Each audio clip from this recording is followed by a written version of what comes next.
Hi creative friends, my name is Ashley, the Thrifty Chica. Welcome to my channel. Today I'm going to be showing you how you can take a placemat and personalize it to make a nice little entryway mat for your front desk or any place you like to throw your keys. I think this is going to be super handy and perfect for spring. If you haven't yet, make sure to subscribe, hit that notification bell so you don't miss out on any future content. And before we get started, let me know what's your favorite thing about spring. Here are the supplies you'll need for this project. We're going to be using an easy press machine. You can also use an iron as well. It's just a little harder to control the temperature. We'll also want to use an easy press mat, heat resistant tape. I'm going to be using some everyday iron-on, and this is just in a dark blue. A pair of scissors and a weeding tool. And this was a placemat from Hobby Lobby. This was, I believe it was half off, so it was $1.50. They have a bunch of really cute ones. If you're looking for something to use, this would be cute as a front door hanger as well. So this could be used in so many different ways, but I'm gonna show you guys how you can make it into an entryway little placemat, and we're gonna add some iron-on to it. And this is made of paper, so you guys may have not worked with paper and iron-on before, so I'm gonna show you guys how you can work with it, and you just have to be careful whenever you're working with paper and iron-on. So since this section tapers on both ends, I'm gonna make sure that I keep it within this section, so that way I don't have to worry about the taper. This is approximately, I would say, 9 inches across this way, and for height, we're looking at almost 7 inches in height that we could work with for usable space before it really starts tapering. So it's quite a large area of space to work with. So I'm going to go ahead and link the project in the description box below in case you want to make this one as well. It's really fun, and if you have other placemats that you want to try out this one with, go ahead. I will leave the link for the Cricut heat guide as well, so that way you can tailor your easy press and your materials to the right temperature for your mat. We're going to load our materials onto the mat. So whenever you're working with iron-on, there'll be 2 sides. One is the matte side. This is the side with the adhesive that connects to your project.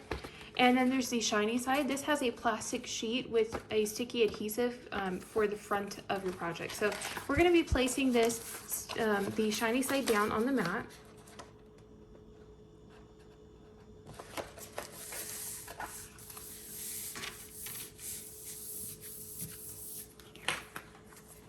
We're using the standard 5-point blade. Make sure to mirror your project, which means that it flips the design so that way it's reversed.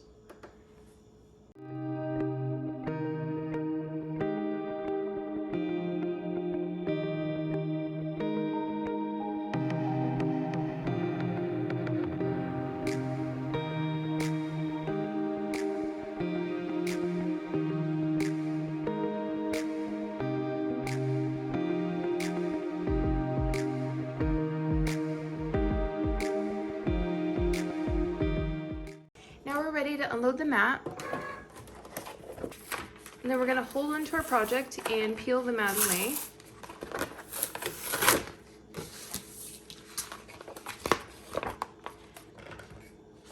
And we're just going to go ahead and cut away the section that we created with.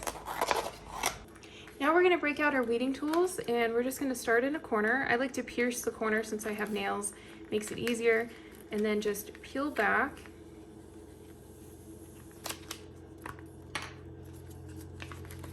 Make sure you peel slowly whenever you're working with iron-on, because you can pull up the letters if you're working too fast or pulling back on the material too much at an angle.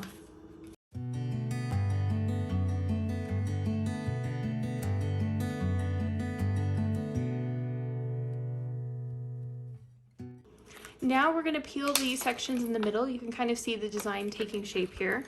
To do this, we're going to take our finger and place this behind it, and then just kind of roll this over, and we can use our tool to pick up that section.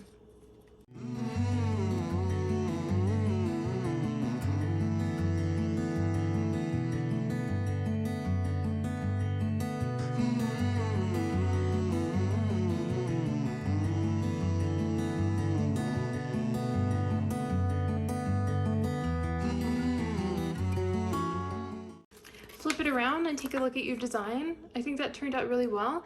Now we're ready to start applying it. So the first step is we're going to make sure that we turn our easy press on and we want to set the temperature to a lower temperature than normal. So we're going to turn this on, and we're going to set the temperature to 290 degrees, which is pretty low for this, and we're going to set it for the 30-second mark. We're going to go ahead and let this heat up and prep our project. Since this is kind of rolling up a little bit, I'm going to add a little bit of the tape to it on both sides so that way it can really stick down.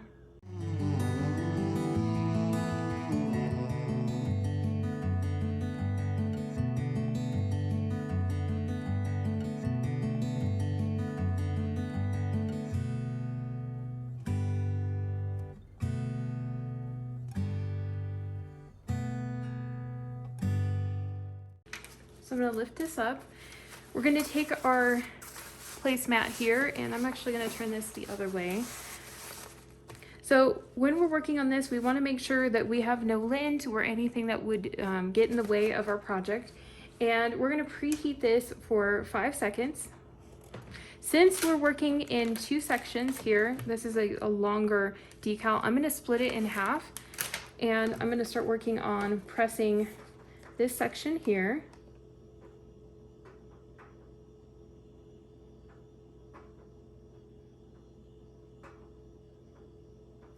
And then I'm going to press this section here.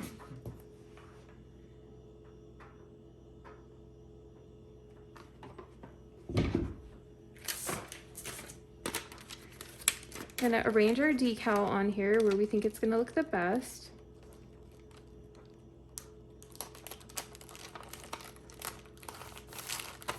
Make sure to tape this down well.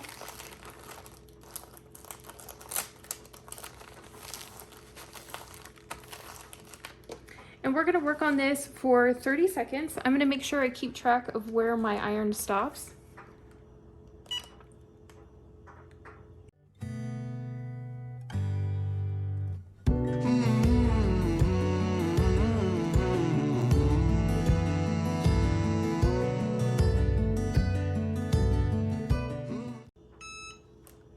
Okay, and then we're going to move over and complete the next step.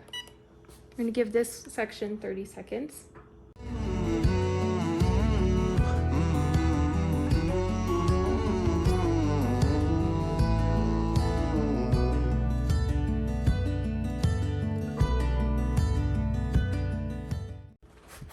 Okay, now we're going to flip this over and we're going to press the back on both sections for 15 seconds.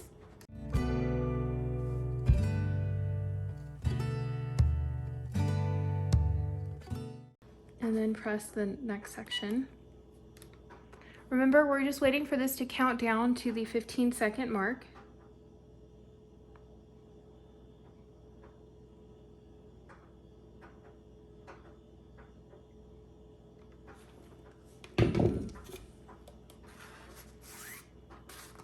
Now we can flip this over and let it cool.